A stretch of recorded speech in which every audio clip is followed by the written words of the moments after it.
Last Tuesday, I spoke a little Spanish. Today, I'm not going to attempt to speak any Gullah. We'll leave it up to one of the stars of Gullah Gullah Island. Coming up next on Carolina People.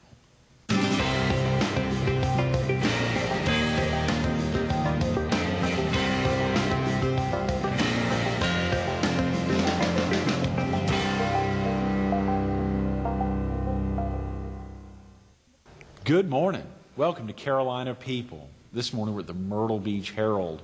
We're focused on Brook Green Gardens, and we're visiting with its Vice President for Creative Education, Ron Daise. Good morning, Ron. Good morning. Thanks so much for coming in. Thank you for having me. It's amazing to get you up. Bob Jewell had said there's somebody you got to get in, somebody who has obviously had quite a bit of on-camera experience and would be very easy to get in. Thanks for coming in early on a Tuesday morning. Surely. Let's talk a little about yourself. Are you originally from the area? I'm originally from St. Helena Island, South Carolina, which is in Beaufort County.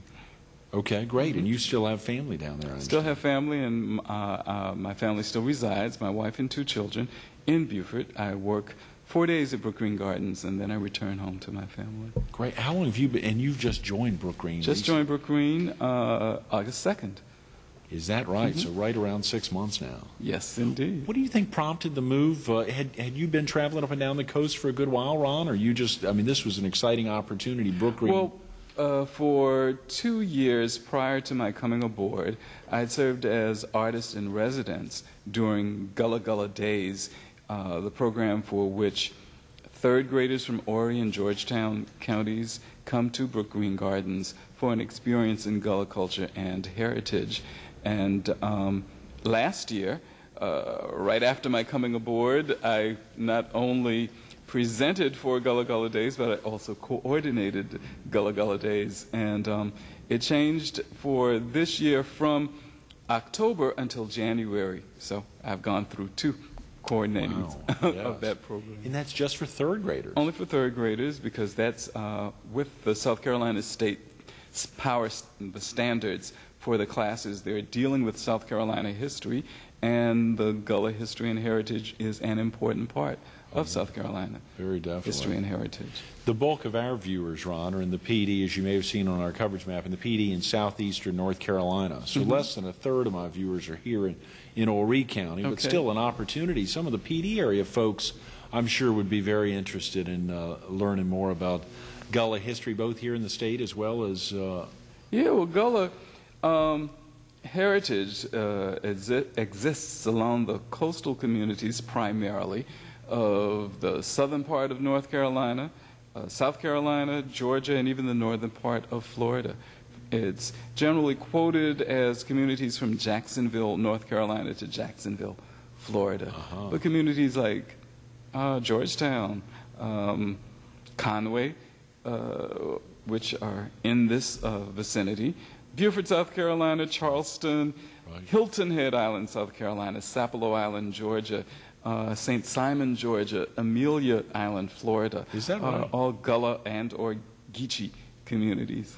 Yes, and when you say Gullah, and of course Geechee, but what exactly, what are we referring to, Ron, for viewers who both Gullah and Geechee refers to primarily 3 things: a group of people, culture, and a language. Now, for the past, up until the last 20 years, for the most part, no one readily identified him or herself as Gullah, and both Gullah and Geechee had negative connotations to it. But the ancestors of the Gullah people came from West African countries, brought over to this country during the slave trade, working on the rice, indigo plantations, as well as cotton.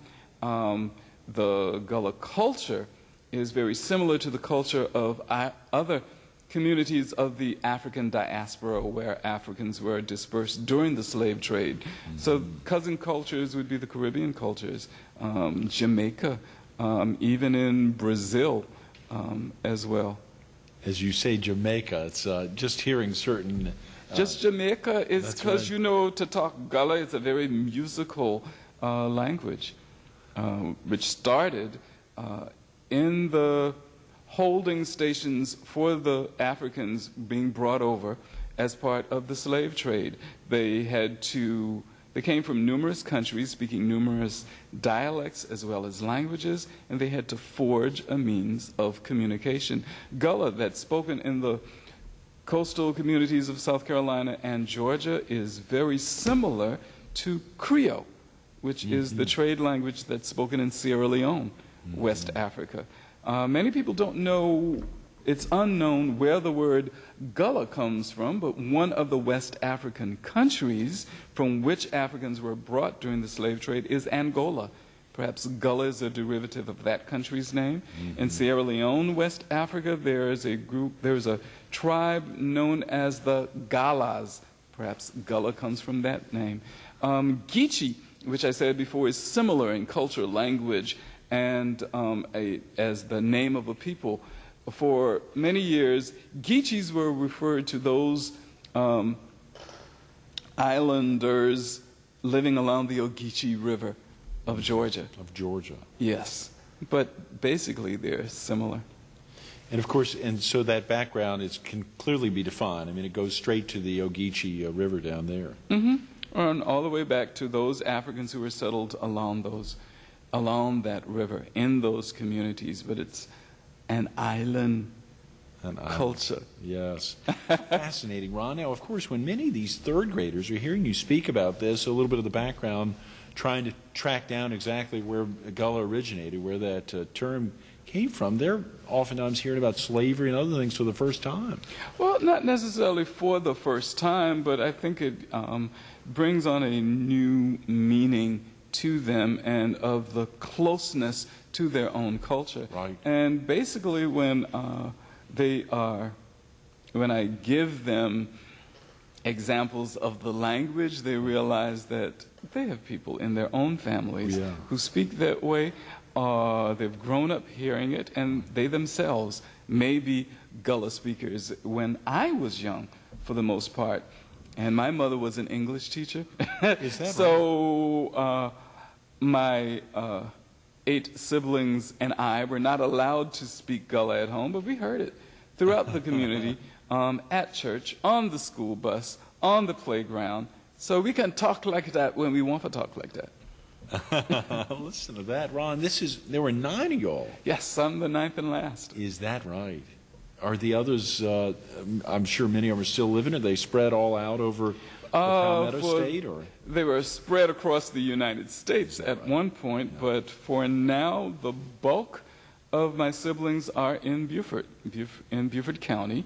One of the others not living there is in Baltimore. One's in Rochester, New York, and the other one's in Suitland, Maryland. Is that right? You'll be interested to know, last Thursday on the show, we had a woman who is one of 10, and last Friday on the show, we had the oldest of 9. Okay. I can't remember his first name.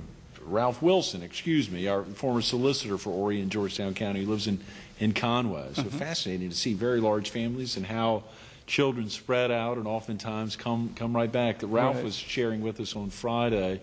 Ron, you'd be interested to know, he and his family every morning get together with their mother and have a big community breakfast every morning. And of course, he has 2 young kids, and so he's able to spend the early time with his kids and then run over and see his mom and brothers and sisters. It's amazing. My mother is 91 years old. Oh, wow. And she is the oldest living graduate of Penn School. Penn School is on St. Helena Island, and Penn School was the forerunner of Penn Center. Penn School was one of the first schools for freed slaves in the United States. Very important. I wasn't aware of that. And that's there on St. Helena Island. St. Helena Island. And its proximity to Beaufort it's very close. Yes, well, St. Helena is a part of Beaufort. It's Beaufort in South Carolina. Thank you. That's Beaufort right. in North Carolina. I'm a Tar Heel native. Forgive me. That's right. Right, but from the downtown Beaufort, it's only a traveling distance of about 10 minutes to Penn Center. And it's just crossing the bridge to Ladies Island and then crossing another smaller bridge to St. Helena Island as one travels on to Hunting Island State Park or to Fripp Island. Right. Ron, share with viewers how Gullah Gullah Island came about. Of course, we haven't yet gotten into the background there, but of course, one of your claims to fame prior to arriving at Brook Green Gardens, of course, the albums you've done with your wife, as well as the books you all have co-written or that you've written on your own, but a show that you all starred in together, I believe. Right, and that's Gullah Gullah Island, and Gullah Gullah Island was a show targeted for preschoolers, but it drew cross-generational attention.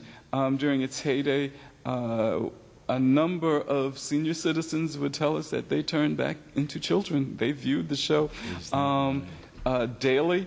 When we would travel, we'd find out that there were college students who would skip classes in order to watch the show. Yes, indeed. It, at one time, was watched by about 3 million viewers daily because it was broadcast in about 15 other foreign countries. Wow. Gullah Gullah Island, how Gullah Gullah Island started was a serendipity, I should say, because my wife and I traveled the country performing a show that we developed called Sea Island Montage. And Sea Island Montage was a show of that my wife and I alone performed about superstitions of the Gullah people, the beliefs, the customs. It was multimedia because it included historical black and white photographs in this book. It was a way of bringing this book to life. My first book, Reminiscences of Sea Island Heritage. And when our daughter was about 3 years old, and we were expecting our second son, Simeon, we were invited to dinner by author Gloria Naylor. If many of you are familiar with novelist Gloria Naylor, she had just written Mama Day and had bought a home on St. Helena Island. Mama Day was about Gullah heritage and culture.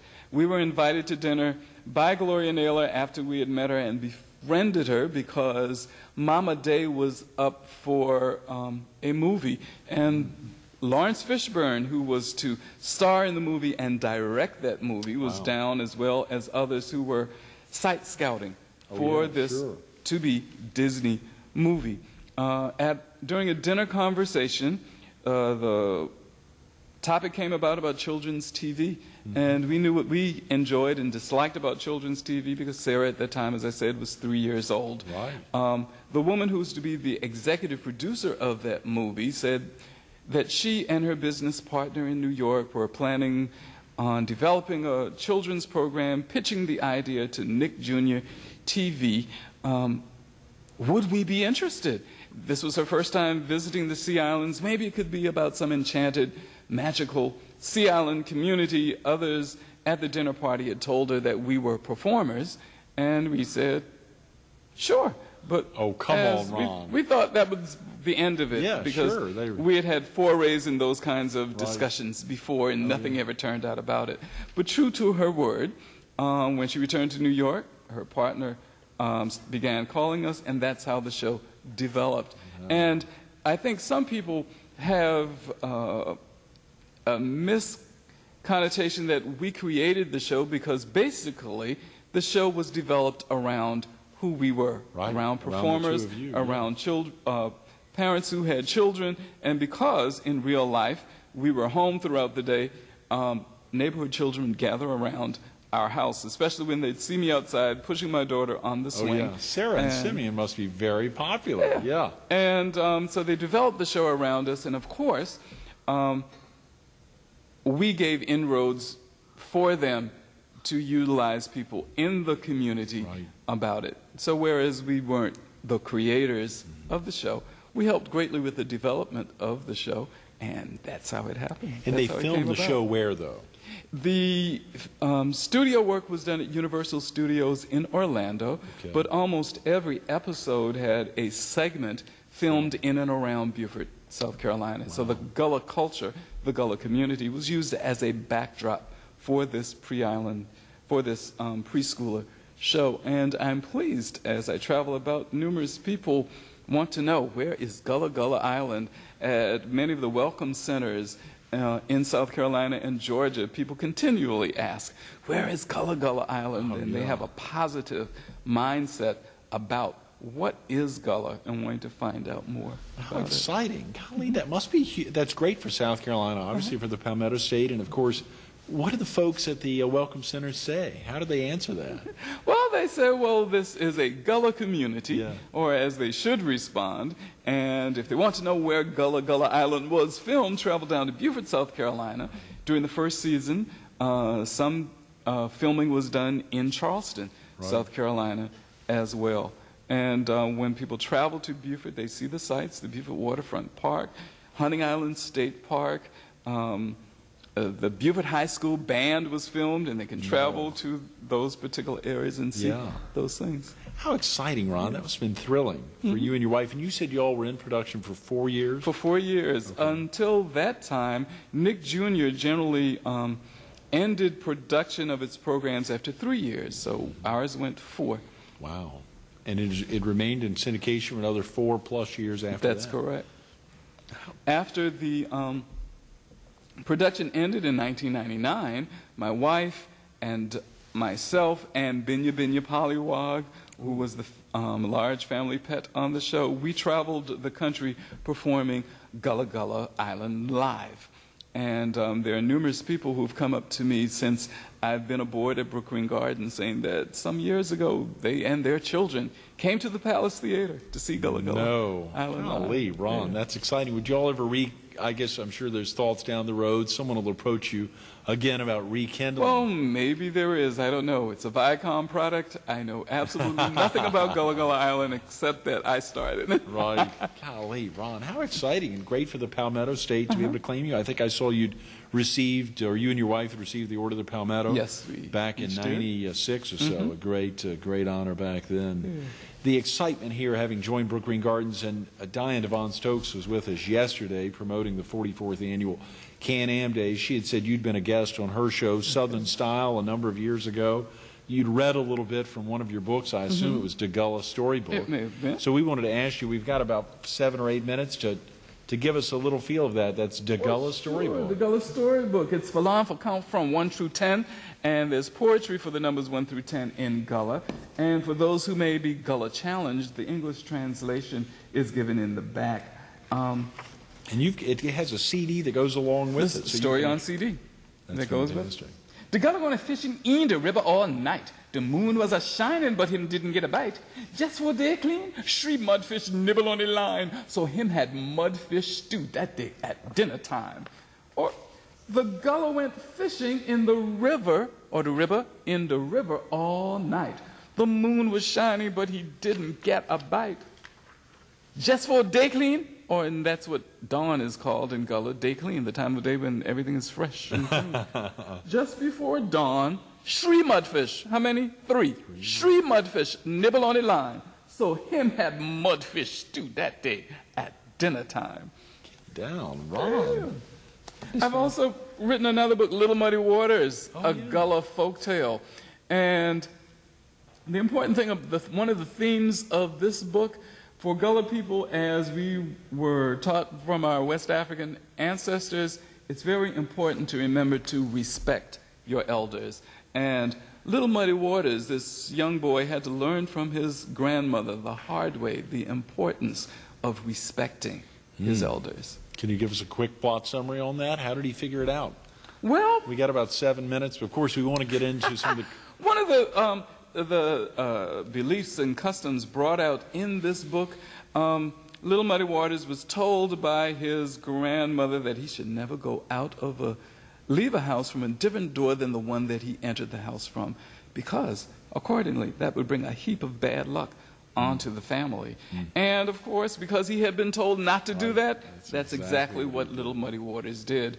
Another thing in this story is, on the Sea Islands, or in the Gullah communities, it's believed that the elderly have the ability to put the mouth on you, to give you the eye, to look at you with just one eye, sometimes a bit angrily, and they point a finger threateningly in your direction. Oh, no. Whenever you see an old person do that, do you beware? It means that something incredible is going to happen to you because you have disrespected that older person. Little Muddy Waters gets turned into a ball of moss because he sasses or talks back to an elderly individual, and that person puts them out on him. Poor Little Muddy Waters, Little Muddy Waters. But he clearly learned. He learned his lesson. Right. Somehow or other, he got back to himself, and in the end, he tells his grandmother, that he's going to remember to mind his manners and do what's right. What a great, and how recent is that? Was that in publication? You just put that out? Right? No, this one has been since 1989. Since 89? Mm-hmm. A little more than 15 years. Little Muddy Waters for more than 15 years? Right. How about DeGullah Storybook? These came out about the same time. And during the time when my wife and I were traveling around before Gullah Gullah Island. And when we would do performances, we'd have these as well as recordings of work songs and spirituals of the area available. We saw the Ron and Natalie. Mm-hmm. Ron and Natalie Will Stand the Storm, and other spirituals as well as Feel Like Journey On. They're all available on our website, which is www.gullahgullah.com. And for folks who haven't seen or heard that word, that's Gullah. Correct. Gullahgullah.com. Mm-hmm. Of course, another great website to promote, brookgreen.org. And that's you right. must love this 6+ months now. Yes. But of course, you've been traveling to Brook Green for 2.5 years, mm-hmm. which has been a great experience. What's and the best part of it? It's a beautiful place to visit, and it's a marvelous place to work. In this position as Vice President, we got about 3 minutes, Ron. Mm-hmm. In this position as Vice President for Creative Education, surely putting together the experience back in October as well as in January. For Gullah Gullah Days. Right. One of the things Brook Green Gardens is located on 4 large former rice plantations, mm-hmm. and bringing out the heritage of that Gullah culture there on site as well as in the local community is one of the initiatives. At Brook Green Gardens, we're developing the Low Country Trail that will show the overseer's cabin. There will be laser sculptures available soon in 1986. They'll be developed, all a part of this Low Country Trail, so that when visitors enter and walk along the Low Country Trail, they'll have a sense of what life was like during the plantation era, and what the certain sites were along that trail. Golly, so 2006, that'll be out. Uh-huh. That's exciting. And of course, so many things going on down at Brook Green Gardens. I believe is it the largest outdoor sculpture garden in the world? I believe it is. It's got a real claim to fame but there. But it's just beautiful, and especially when the azaleas and other fauna begin flowering, come out and watch. Oh yeah, And Sarah and Simeon, do you mind me asking how old they are now? Sarah is 15 years old, right. and Simeon is 11. For those who watched Gullah Gullah Island, he was the youngster on the show, the hand baby when it began, but he's now 11 years old in 6th grade. And Sarah, was she on the show as well? Sarah played our TV daughter, Shayna's best friend, so she wasn't seen as regularly, but it was a joke among the cameramen, particularly why the neighborhood daughter, Sarah, looked more like Mr. Ron than Shayna did. Now, Shayna's still on Nickelodeon, isn't she? No, she's no longer. You may see her on other shows because both she and her brother were very talented actors, and I've seen them on other productions of the program. There's a Shanna. Forgive me. There's a Shanna on Nickelodeon. I've got a 2.5-year-old daughter, and she has somehow skimmed through. There's a Shanna. It rhymes with banana. Excuse me. I can see her playing with a young girl who's very excited there. It's amazing the impact of a children's show. Now, are there any favorite shows that you and Natalie have followed since you all got off air? No, not really. Of course, your children are older now. That's right. They're out of that particular age group. But at one time, Nick Jr. TV was all that we were allowed to watch. So you couldn't watch any competitors to see what they were doing to get some good ideas? We couldn't watch CNN. We couldn't watch anything that an adult would like to watch because our children are the ones. Yeah, you needed to stay in that mindset, and you needed to keep them in that. How exciting, Ron.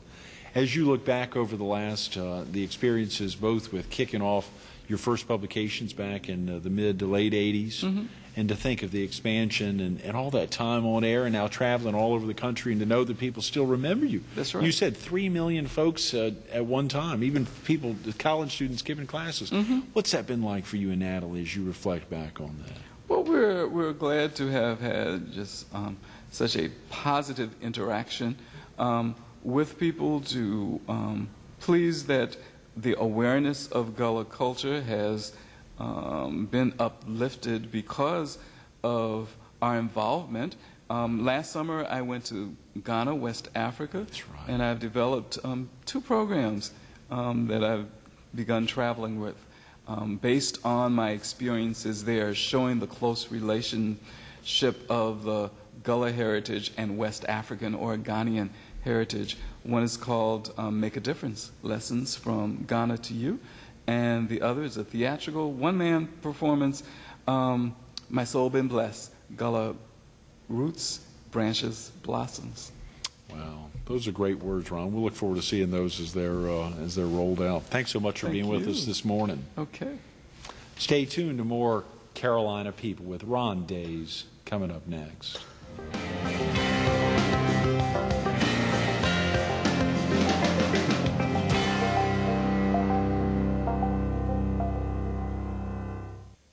We didn't get to talk about that Emmy nomination. Can you imagine a Palmetto State native coming out and the experience of being nominated for an Emmy?